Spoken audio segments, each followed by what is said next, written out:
Well, thank you very much for taking some time out of your day today and joining our presentation with Forrester Research, which is how advocate marketing boosts lead to revenue management. I'm very excited for this webcast. I've been looking forward to some time. We've been following Forrester's research with great interest here at Influitive, and specifically following Lori Wisdow's research as she focuses on lead to revenue management and helps B2B marketers build a framework for driving revenue. Our webinar today will be about an hour in length. It should be about 45 to 50 minutes of presentation, and then we'll have a Q&A period at the end. And I'll tell you a little bit about how to get your questions into the GoToWebinar interface in just a second. Before I did that, I want to go ahead and just introduce the speakers of our presentation today. Mark Organ is the CEO and co-founder of Influitive. Influitive is a Toronto-based on-demand provider of advocate marketing applications and platforms. Mark's been a longtime innovator in the software space. He's most famously known as the founder of Eloqua, which had a pretty robust 2012, both going public and getting bought or acquired by Oracle for about $870 billion. Mark's vision really created the marketing automation space that Lori and others follow with such interest. Influitive itself has been around for about 2010. It's raised about over $11 million in VC funding and is really focused on helping customers to get more out of their advocates, their fans, their evangelists. We'll talk a little bit about how we do that and how it impacts revenue in this presentation. Lori Wisdow serves B2B marketing professionals with research and analysis on core marketing operations, focusing on the 5 stages of the lead to revenue management process that we'll cover in this presentation. She's been featured in a number of high-profile articles in CIO, B2B Magazine, Customer Thinks, and others, and she has more than 25 years experience in managing marketing teams from a wide array of companies. I really enjoy her research, and I think you'll get a lot out of this presentation, especially some of the metrics and analysis. Finally, just some quick housekeeping. If you do have a question during the presentation, please use the Q&A section. It's in the Go to Meeting window, which is on the right-hand side. You can click Ask a Question, type it in, and I'll go through those at the end of the call and direct them to the appropriate presenter to get your questions answered. Any that we do not get to during the course of 60 minutes will be featured in a blog post that you can read and read through. So without further ado, I'd like to go ahead and get started. And I'd like to get started first by addressing the topic that's in the title of the webinar, which is advocate marketing. And what is advocate marketing? Everyone's familiar with B2B marketing and the demand cycle and the revenue cycle, and many of you have read about lead to revenue management, but you may not be familiar with the concept called advocate marketing. So with that, I'm going to go ahead and turn it over to Mark Organ to address the question of what is advocate marketing. Thanks, Jim, and hello, everyone. So what is advocate marketing, and why are we talking about its impact on lead to revenue management? Now, we have a definition here, but as we all know, a picture is worth 1,000 words, and this picture, submitted to us by our customer Extron, really shows it off.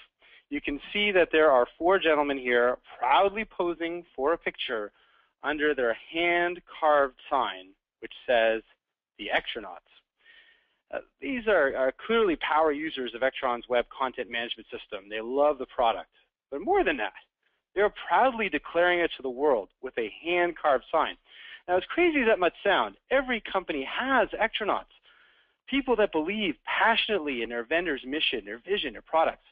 They just need to be found and given a platform. Advocate marketing captures this enthusiasm of fans, evangelists, and promoters, increasingly grouped together as advocates in the industry, and turns it into a powerful force for igniting business. For the B2B companies that we focus on here at Influitive, advocate marketing not only generates more leads directly through referrals, but accelerates revenue generation through every other marketing and sales channel. It's this force multiplier effect that makes advocate marketing so exciting and increasingly being embraced by the most forward-thinking marketing leaders? Well, thank you, Mark. Thank you, Jim, and hello to everybody on the call today. Most of you are probably aware of Forrester research, but for those of you who aren't, we are all of the things I'm going to talk about today are informed by significant research that we do into the B2B marketing. We look at both how B2B marketers market and how B2B buyers buy. And so there will be two surveys today that I am referencing quite frequently. One our most recent survey on marketing organization and investments, and our most recent survey on B2B marketing tactics and benchmarks. I also talk to you about our clients, and I have this research, or what I'm going to talk about today, is also informed by about over 100 inquiries that I had in the first quarter of this year. So one of the things that came out of our most recent tactics and metrics survey is we ask a question of B2B marketers. What percentage of your pipeline is marketing sourced? And the answer, on average,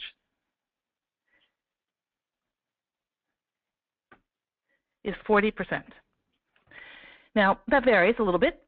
For smaller tech companies, that often can be in the 70 to 90 range. For larger global companies who have relied on a direct sales force for years and years, that can be as low as 10 or 15%. But on average, it is only 40%. And that there is almost no one who I speak with who is happy, no marketing exec I speak with, or no demand generation manager that I speak with is happy with thinks that they have reached the pinnacle of what they're going to be able to contribute to the sales pipeline. So what I see happen frequently is marketeers, very positive people, step up to a big challenge.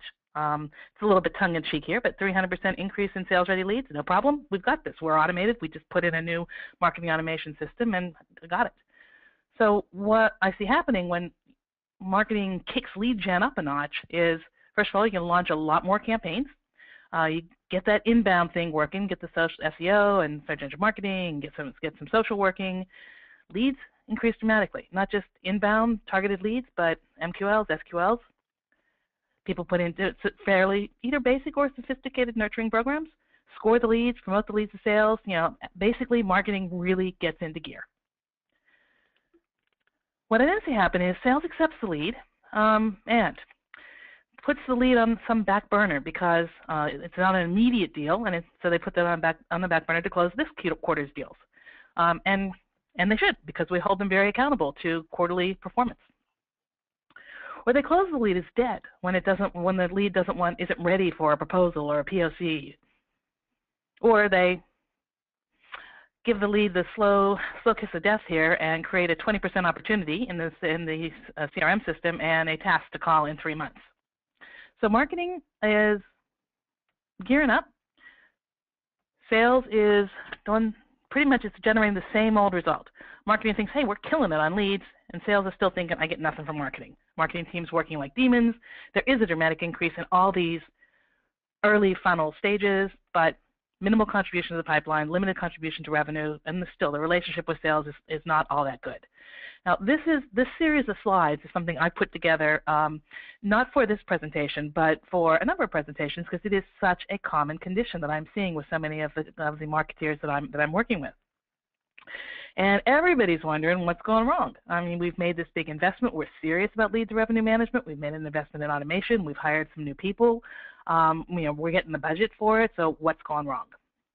And I think what's going wrong is that we're still working with the same model that we've worked for 15, 20 years, which is the funnel model. And what this slide is a little busy, a little difficult to relate to, but most marketeers will relate to this pretty quickly. The top line is from, again, this data is from a recent survey executed in the fourth quarter of last year.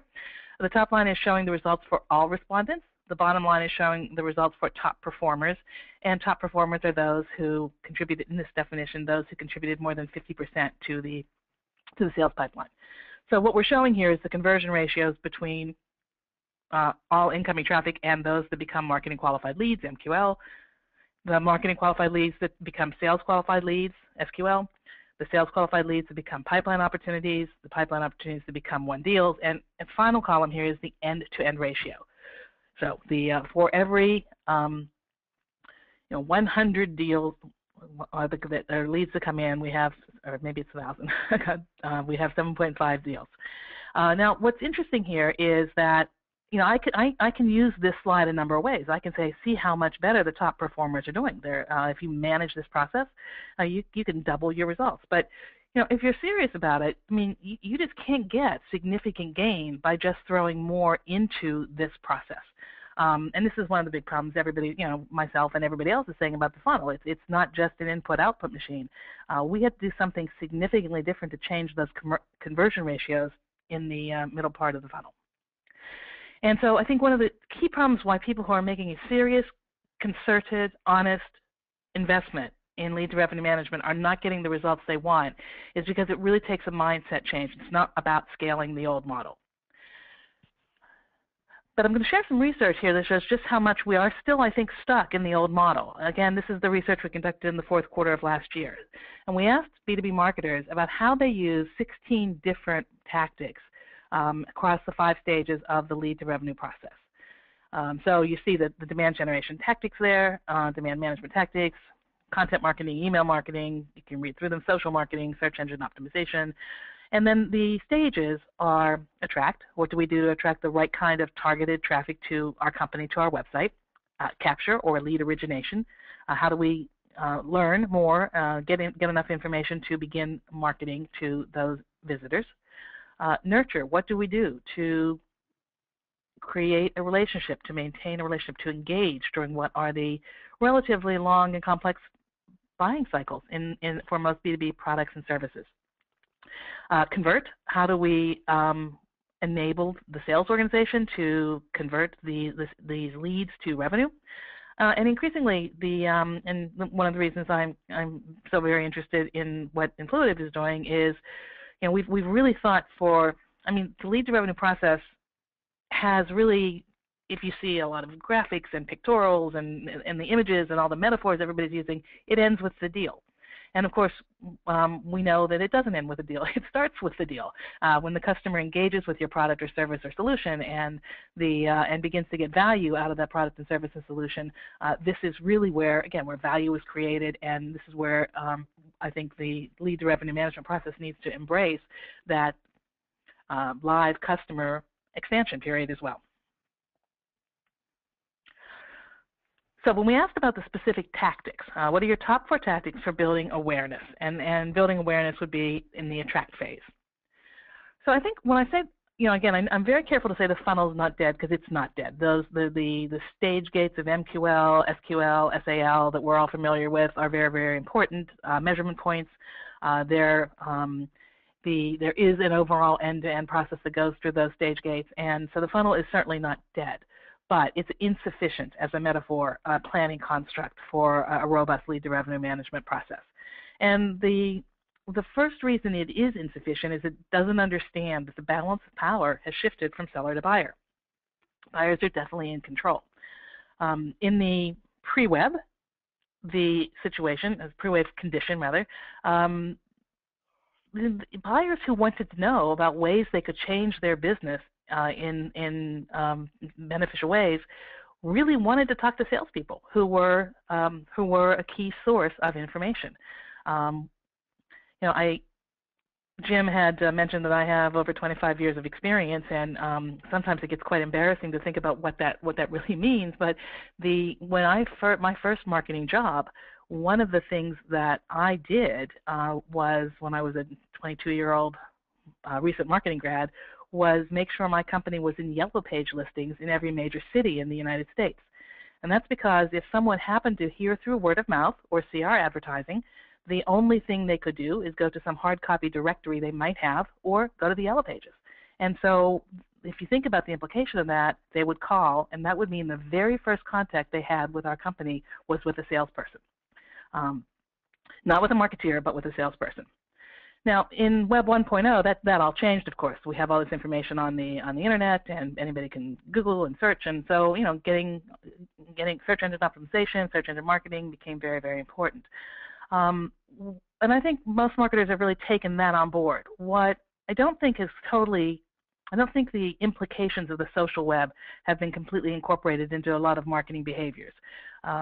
Right now, the information that is available about your company on the web is not controlled by your company anymore. I mean, yes, some of it is, of course, your website is, but there's also a lot of stuff that is being exchanged about your company or about your competitors or about the space or about your problem, the problem you solve, by online peers and colleagues of your prospects, by experts, some self-proclaimed experts, some who have an imprimatur from an analyst firm per se, and your customers are also exchanging information about you on the web. So there's a dynamic that I don't think a lot of marketers have yet incorporated and made changes to their marketing tactics to take advantage of.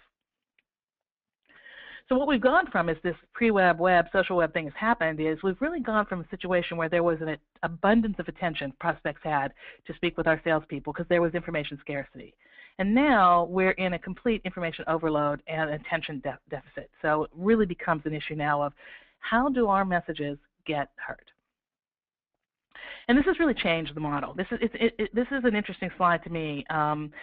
I've only been with Forrester for the last 18 months, so I have no hand in creating this. But if you look at the date, and I always put this date on this slide because we were saying this in 2008, that the engagement model has completely changed. The classic model that still is there in the concept of outbound campaigns is that sellers make offers, an offer to come to a webinar, an offer to come to a seminar event, an offer to buy before the end of the quarter when we're going to be giving discounts. They make offers, and buyers respond to those offers, and the sellers fulfill. And that's a model that scales with campaigns. The new model scales differently. It's based on interactions about business outcomes, and the most important thing about the new model is buyers identify their own needs.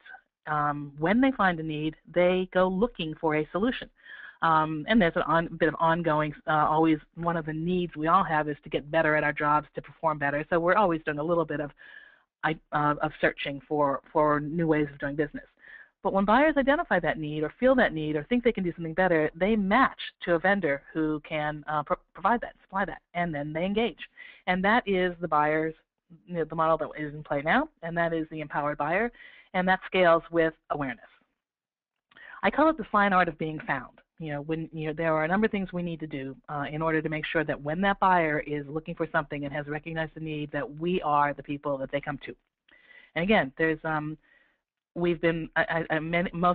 every marketer I talk to has totally taken on board that Web 1.0 and is really serious about getting digital content out there, very serious about search engine optimization, but hasn't quite cracked the nut on Web 2.0, which really engages the social. And I think this is where the concept of advocacy becomes so very powerful. So with that as a prelude, we did ask what were the top tactics that you use, the marketers use to attract. And you'll see that social marketing in the attract phase, the use of Twitter, the use of LinkedIn, primarily those two tools, is a fairly robust and recognized tactic. But what I hear time and time again is that I hear two things really. One is that business marketers rather, aren't sure that their buyers are social, at least social for business. And from our, as I said, we survey buyers and how they buy, as well as sellers and how they sell. And from our most recent survey, 86% of business buyers engage in social activity while working for business purposes.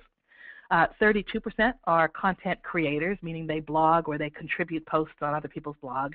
And 55% cite online communities and forums as influencers in their decisions. So business people are, if you have any doubt as to whether or not your buyers are still are engaging socially for business purposes, again, I obviously don't know your business, but I would say question that if you have any doubt, because every bit of research we do shows that they are, and they're getting more social.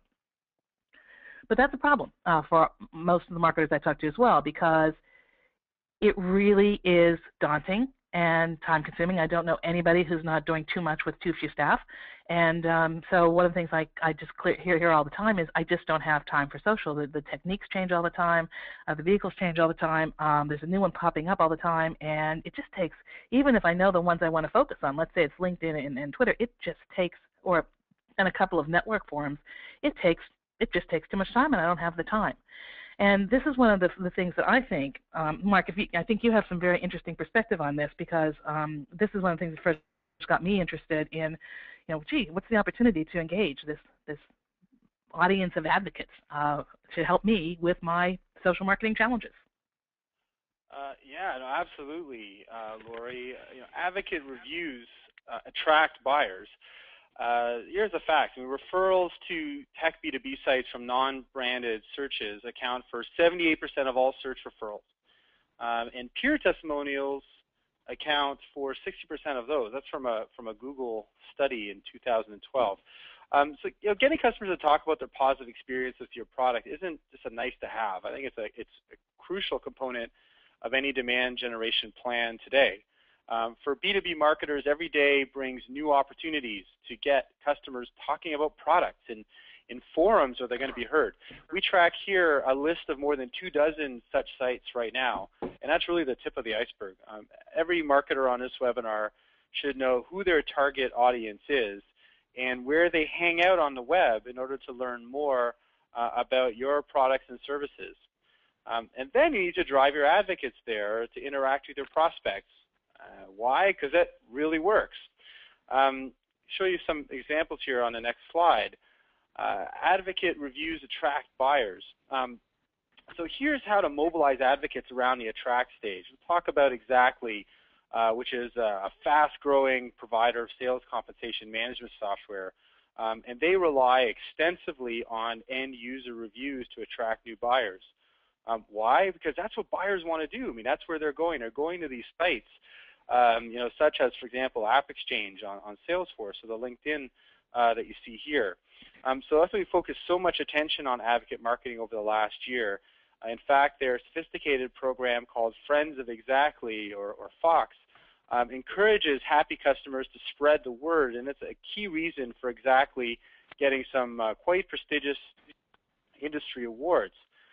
So in 2012, after amassing more than 262 reviews, follows, and shares, LinkedIn names Exactly one of the top 12 business profiles there of 2012, and were selected by Salesforce.com customers for the Salesforce AppExchange Customer Choice Awards. So now when you search for sales compensation software, for example, at AppExchange, you'll see Exactly is on top of the list. They've actually more than tripled the number of AppExchange reviews through working with us. So Salesforce.com customers, they rely on these testimonials and feedback from their peers to determine the most important solutions to power their businesses. And ultimately, that has a very powerful effect on sales as well as profits. So Lori, back over to you. So that is, again, just a really powerful example of how you can get your advocates to share the load in creating a social presence for you. So on capture, we asked about the top 4 most effective tactics for capture. And again, social marketing, what I was beginning to see as I looked at this data is that, we understand, the importance of social marketing in the early stages, but how to use it in the mid-funnel stages is not quite as clear right now. So the social marketing was very low. Of course, we do consistently see trade shows and email marketing and events as very significant, the most effective tactics. I sometimes look at that and say, they might be the most effective tactics right now because we're missing the opportunity to use a more effective tactic. And I actually think social marketing is one of those tactics. And Mark, what can you tell us about that? Yeah, well, some really interesting data here from Satmetrics that has been borne out by my experience at Eloqua as well. The evangelists spend 13% more than the average customer, and they refer business equal to 45% of the money they spend. It's really quite remarkable. So B2B marketers are focused on capturing high-quality leads, continue to have a huge hole in their demand plans by ignoring the power of advocate marketing to drive this referral business. Company after company that we talk to, referrals are a forgotten tactic or a poorly used one at best, not integrated with other aspects of their marketing plan. So everybody that we talk to, they all agree, their best deals come from referrals. They're higher quality, they move faster through the buying process, and they make better customers. They're lower cost to serve, and they themselves are more likely to become advocates, the customers they refer. So why aren't there more and better referral programs? Why do traditional reference programs not integrate the power of referrals? So let's shed a little bit of light on this on the next slide. Here's how advocate marketing drives referrals. Look at one customer example. This is a very fast-growing company in the marketing automation space, a software as a service customer. They have really perfected their referral programs. They've invested a lot in it. They've innovated in it. They've relied on it as a big source of their business. So this client sells to the small and medium-sized business market, and they've done a great job. They've got a lot of raving fans. They've introduced their referral program in Q1, and we're just astounded by the results. The results of integrating their referral program inside an overall advocate program, a VIP advocate club. And in that case, they've got amazing results. More than 36 qualified leads were converted, an unbelievable 25% rate converted within 3 months of launch. So again, it's not just about generating quantity of leads. The quality of leads is huge, and referral leads are absolutely the best of the bunch. Here's how they did it. They were clever with their campaign. Instead of hitting up customers with the typical, hey, do you know anyone that you can refer us to email? It comes out of the blue. They invited customers to join an exclusive community that offered perks and privileges for supporting the company through advocacy. And only after advocates contributed through meaningful online support were they asked for a possible referral. So here are a few tactics that were helpful. I mean, the first is to make the referral program competitive. So contributors could see just how their suggestions elevated their rank within the program. The second thing is suggesting potential names to refer through LinkedIn. This is the same as pre-filling a form. It makes it so much easier for the referrer. I mean, in fact, when we were doing our ground research for building this company, and we were talking to advocates, we asked them, what's the #1 reason why you don't refer more business? Usually it was, we just can't think of who to refer. So, hey, reach into LinkedIn and suggest some people. It does very well. The third is just providing recognition, thanking the advocate, providing regular updates on the progress of the referred leads. There is nothing that is more frustrating to an advocate than to have to call in and say, hey, whatever happened to that lead that I sent over? Did it close? Did it go anywhere? You should automatically tell the advocate how the referrals are doing. That feedback is absolutely addictive for the advocate. And the fourth is immediately alerting the referred lead with the name of their referral as well to build that stronger connection. Mark, as you're going through the story, it's interesting because one of the things we always recommend that marketing execs try to engineer into their lead to revenue program is what are going to be your quick wins. Because we know it's a long haul. I mean, to put into to build all the attracting the right kind of traffic and to build the nurturing programs, it's going to take with long lead times that we're dealing with. It's going to take a couple of lead time cycles before you're really moving the needle once. And as you're telling this story, it occurs to me that this is one of those tactics you can use to engineer those quick wins. Absolutely, Lori. Nothing nurtures better than customer success stories, and we found that this has been a quick win for a lot of our customers in terms of their advocate programs. So, the facts that we got this from an Optify study again in 2012, study called B2B Content Marketing Trends.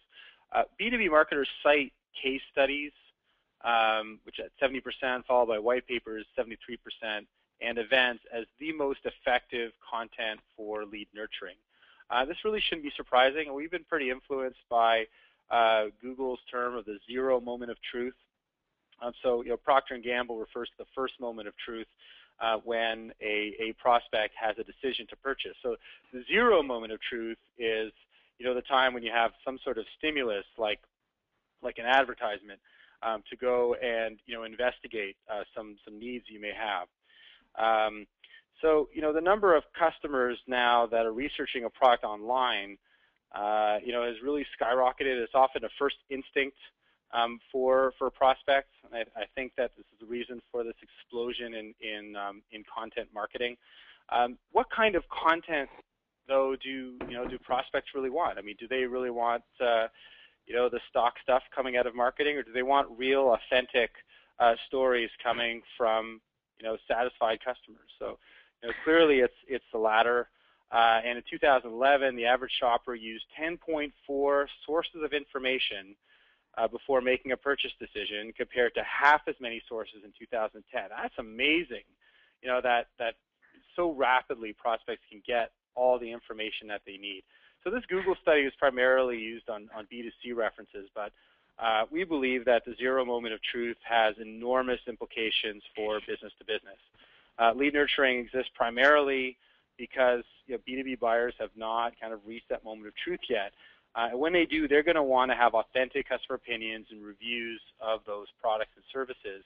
And that's a great use for mobilizing your advocates to go and create more of those.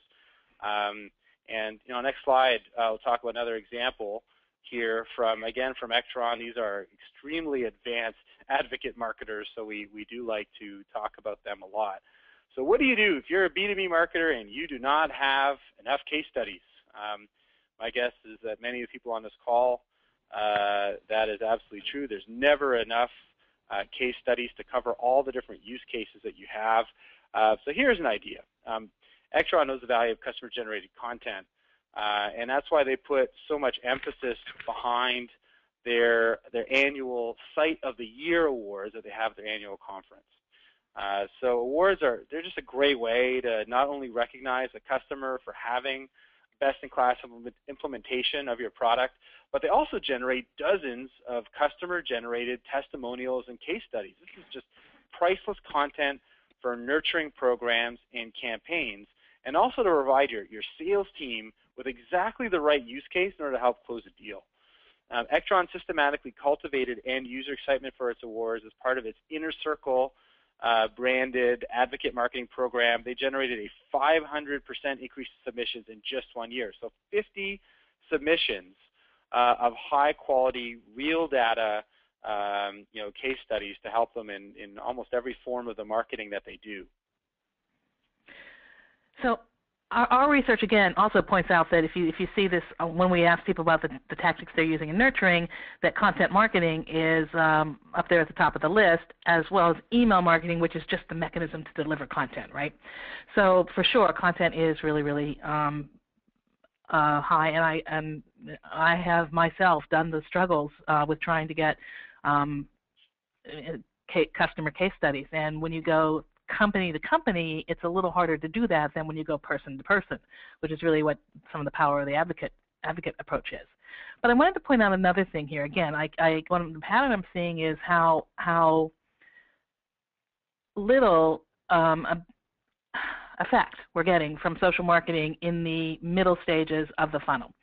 And I think we're missing something, okay? And this is, again, busy slide, so let me try to orient you to it. It's combining research from two different studies. So on the left-hand side here, we asked buyers, where do they seek knowledge when they're in what would correspond to the nurturing phase, when they're in the planning and scoping phase of a technology initiative. So what are the sources of information that influence their decision-making process? Then we ask vendors where they deliver knowledge or how they deliver knowledge. So, for what stage of marketing do you use these tactics? So what you see is that, again, content marketing, very, very popular strategy for vendors. Webinars and webcasts continue to be very, very high for nurturing, not so much for lead origination anymore.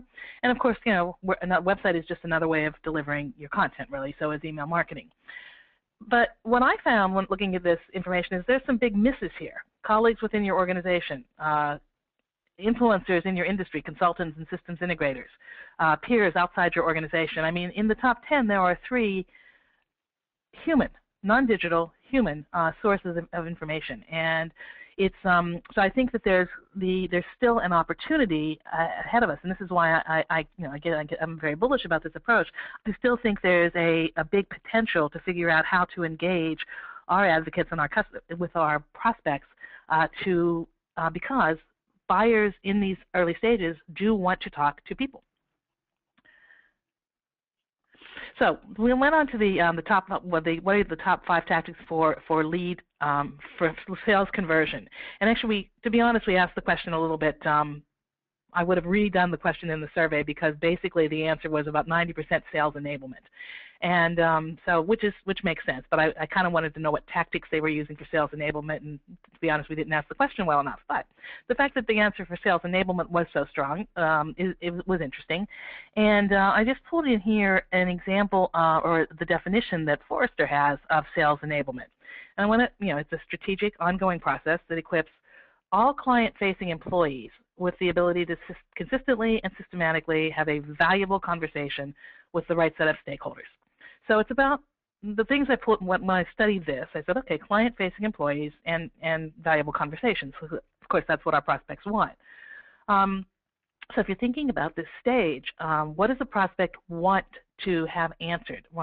This is an example of this green circle in the middle is just the buyer journey as a buyer moves from discovering needs or opportunities, exploring what the implications of those are, evaluating, considering, buying, and engaging. In this conversion stage, we're really talking about the buyer's going to be comparing alternatives, going to be considering the risks. Am I going to be successful with this? I know the technology can do it, but do I have the right culture, structure, skills? They're going to make a vendor selection, and they're going to check references. And so those are the kinds of, if you're talking about sales enablement, those are the kinds of questions that people are going to be asking at this conversion stage. And what I'm going back now to that definition that said it's enabling the customer-facing personnel. And what strikes me is, again, I don't want to miss a trick here, but the conversations, and this happens to be information about business technology, which is Forrester's way of describing information technology, but conversations about business technology are moving online. So this is from our most recent survey into the social behavior of B2B buyers, and look at the rise from in 4 years, really, from 22% to 48% in terms of the number of people who contribute to online forums or discussion groups, who post ratings and reviews, who comment on someone else's blogs. These are really significant increases in social behavior. So it's no longer enough to be just enabling your customer-facing personnel to have these great conversations, because we don't have that control anymore. The buyers are in control, our customers are in control, and those conversations are very significant conversations are happening in forums that we don't control, but we need to figure out how to harness. And again, how do you do that? You engage. You monitor the conversations. You participate in the conversations. You engage with influencers, but when you must engage is the social media challenge that I mentioned before, that I hear again and again. I don't have time to engage like that. Again, this is why I get very excited about the potential for getting an army of advocates to engage on your behalf. Yeah, thanks, Lori. That's a really exciting data and a great framework. So, where do buyers go for advice? They like to go to knowledgeable peers. The fact is that 74% of tech B2B customers consider 3 or more companies when purchasing. But how do they make a decision? So at the end of the buying cycle comes a decision, and in most cases it's based on a range of factors, and it may involve choosing between competitive products. So where do these buyers, when they reach that stage, where do they go? Is it to call up the sales rep and ask them for a little help in making a decision? No, I mean, more often than not, they're going to open up Google or maybe Bing, if Microsoft's campaign has any influence, and they're going to type in your name and a competitor's name, and most likely they're going to end up at a discussion forum of some sort, where they're going to have people that are very much out of your control that are providing advice, feedback, and warnings. The question is it out of your control? Is there anything you can do to help organize and mobilize these advocates? So, again, talking about these great advocate marketers, Ectron, they have not left it to chance. They do an amazing job of mobilizing their advocates to get out there on a number of different forums like this, and to, in quite a lot of depth, provide some hints as to the kind of content that is going to be most effective. So what they came away with here is really interesting. I mean, rather than wait for customers to ask for reference calls, smart marketers instead decided to kind of force discussions on public forums such as Quora. They directed the advocates of these forums to have really honest conversations about the strengths and weaknesses of web content management platforms. I think that's key, right? I mean, look, these people are intelligent, thinking human beings, and they have a great product and service, and they just encourage people to be themselves.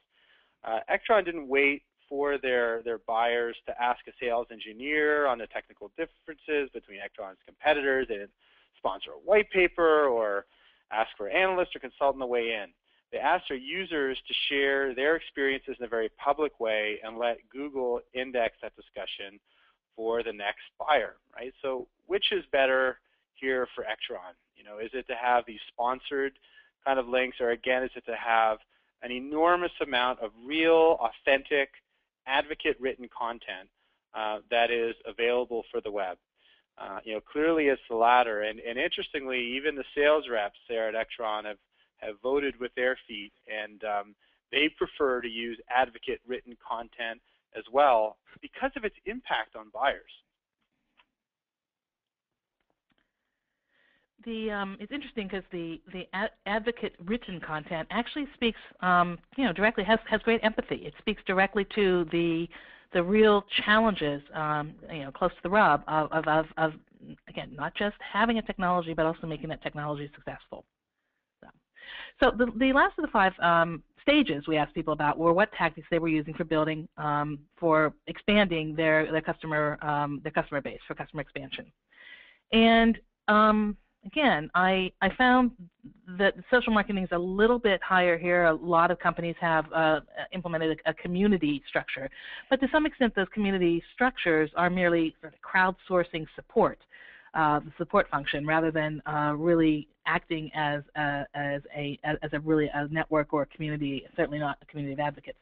So again, we're using some very traditional techniques like email marketing, and webinars and events, and even using our customers at trade shows. But I think there's a great opportunity for to really tap into. These are our customers, and they are if they are not our loyal customers, then we need to figure out how we can build that loyalty through delivering a better experience, better value, and that's a challenge.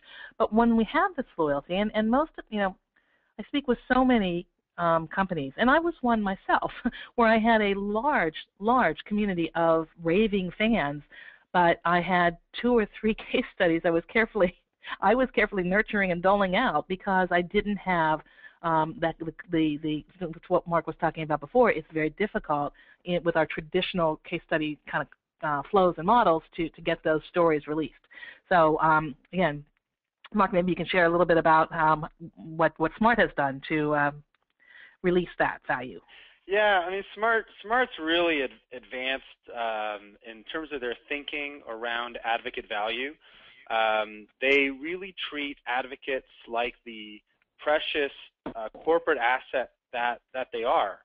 And so they continuously nurture their advocates. They're growing relationships with them. They're adding value to advocates all the time. They're measuring, the number of rock star advocates that they create every month. They measure the number of incoming advocates, kind of like a funnel-like concept, but for advocates. and they've put a value of over $130,000 per advocate per year. It's remarkable how valuable each advocate is, and I've actually seen this methodology. It's absolutely sound. And they look at it in the form of particularly content development. I mean, the powerful content that advocates create, the ability for advocates to go and convert prospects into customers. So the teachers that use smart products, they are constantly doing site visits and helping new teachers build a product, and then also in terms of feedback and helping smart engineers and product managers build better products. So it's pretty exciting in terms of the methodology here on how they calculated the value of advocates, and I think this is something we're going to see a lot more of as these ideas become mainstream. Right? Is that, again, these are a precious asset, but yet in so many companies they have advocates that are managed by different people in different databases and so on. I'm going to talk about that a little bit later. A couple of things that are interesting about this program. I mean, the advocates actually apply to be a part of it. It's competitive. It's not that easy to get in. Something like only 1/4 of applicants are actually admitted into the advocate program at Smart Technologies. So very, very well run program, and we're proud to work with them. So I think we've given a couple of examples of why you need an army of advocates. And I think the first reason is that really that B2B buying is it's a social experience. People buy from people. I'm trying to advance my slides here. So B2B is really person to person, and the buying decisions are very trust-based, and people by and large tend to trust their peers. You get peer influence, which every study that Forrester's ever done, and probably everyone you've ever seen, indicates that peer influence, colleagues in my organization, peers in my network, is the highest source or the highest influence. And that is shifting to social media. I'm beginning to trust the people that I follow. They're sort of my truth concierges. Okay, and so there is social media has a high degree of trust in it. I think a really important point is that advocates help you engage in that first 2/3 of the buyer's journey, when buyers don't really want to talk to your salespeople. They do want to talk to people. People learn from people. They validate their ideas with people, but they don't necessarily want to talk to sales yet. And again, just from a sheer scale model, I mean, as information becomes more broadly available, basically one of the not as often talked about implications of that is that buying teams actually get bigger and more complex. So multiple stakeholders over a long, complex buying cycle, advocates can really help you scale your outreach. So those are the key reasons why I think you need an army of advocates. But Mark, one of the things I would like you to address is I speak with a lot of marketeers who are just at the end of their wits. Basically, they are trying to do too much with too few people, and they can't. They're on the line for a lot of deliverables, and while they might intellectually get that this is good, they're like, how do I do it? How do I engage? How do I take on one more task? And maybe you can share some examples of how your clients have done that. Yeah, that's a great question, Lori, and we get that a lot too, of course. I think the most important thing for a B2B marketer to realize is that right now, their best customers are being bombarded with requests for help. So a lot of companies already are doing advocate operations. They're having isolated acts of advocacy, and it's happening in a completely disconnected and uncoordinated way. And I mean, not only does that minimize the impact of advocacy, but it overwhelms and provides a really poor experience to your most important asset, which are the advocates themselves. So I think the first thing is, again, these investments are already being made, but in a discoordinated way. By putting your advocate program under one roof, by making it complete, by making it face the advocate themselves, by providing advocates with a great experience, then you actually save a lot of time and resources in addition to increasing your impact. So my recommendation to start is, first just start by auditing your organization to find out where these isolated random acts of advocacy are happening. Chances are you have 2 or 3 different databases in there and several different people that are doing advocate operations right now in terms of managing your referral program and your references and doing your case studies and video testimonials and managing your beta program and customer advisory board. I mean, there's so many different things. So let's figure out all these different things that you're doing and then create an advocate marketing owner. So a dedicated role reporting directly to the head of marketing. So very similar to a decade ago where we saw demand gen leaders appear and report into marketing.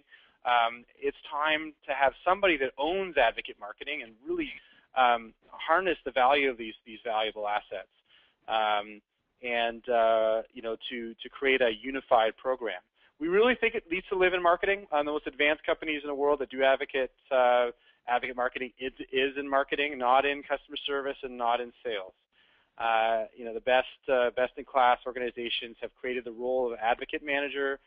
They bring on really good people, and they centralize this in one department. And then once you've done that, the third is find your advocates. Normally, this is pretty easy to do. Your sales reps know about it. Your product teams know about it through their beta programs, their user groups. Your customer service people know about advocates through your Net Promoter Score programs. You have listening applications to hear what your advocates are doing online. There's lots of advocates out there if you just talk to frontline folks and start to put them in a cohesive program. So that's kind of the human process side. Go ahead, sorry. Yeah, sort of. It's basically harnessing, and I think you used the phrase before, and I like it. But it's amplifying the impact of the advocacy by centralizing it. Yeah, absolutely. I mean, centralizing it, and I think the other thing too, that probably the most radical thing that we do here at Influitive is that we make the advocate program self-service, so the advocates can choose to do whatever it is that they like and what appeals to them. And other than, there's one big benefit there of scaling up the advocate program to a much larger extent because of self-service, but the other big benefit is that advocates do a lot more activity when they get to choose what it is they want to do. One of the things that we recommend is, again, not to have the program face the marketer, but have it face advocates and put them in a driver's seat. That's where they want to be. So, Mark, if I could ask you one more thing. There's also a challenge that my marketing clients face, and that is they just have too much technology that they're dealing with right now, and they're not sure how all the pieces fit together. Again, something that we hear a lot. I think as far as technical integration goes, it's important to have the advocate program work within the environment, that the modern marketing environment in B2B. So, for example, all the customers that we work with, they rely on a CRM system to manage customer records.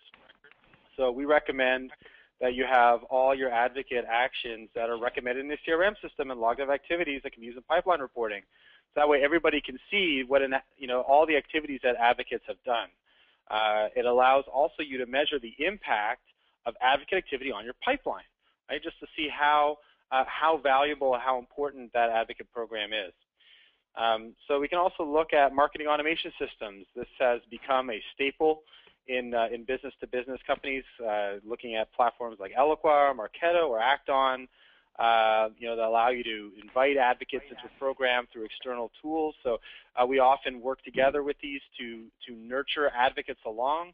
And also we've pioneered a concept called the early reference. So the idea here is instead of having a reference at the end of a process, use your marketing automation tools to introduce prospects to advocates at the start of a process so that the advocate can nurture the prospect towards sale as well. I think it's a big idea. Community is really important. Community sites are where customers, a lot of user-type customers live. So I think it makes sense to deliver the request of advocates in these sorts of platforms like Jive or Lithium or Salesforce Community. So you use community as a way to source new advocates, but also as a way to get advocates to contribute to the discussion in areas where it's really important. So I think I'm going to turn this back over to Jim now to see if we can, if there are any questions. I will, though, just want to reinforce the comment. I recently did some research into buyers, technology buyers, and asked them when they do like to connect with a reference.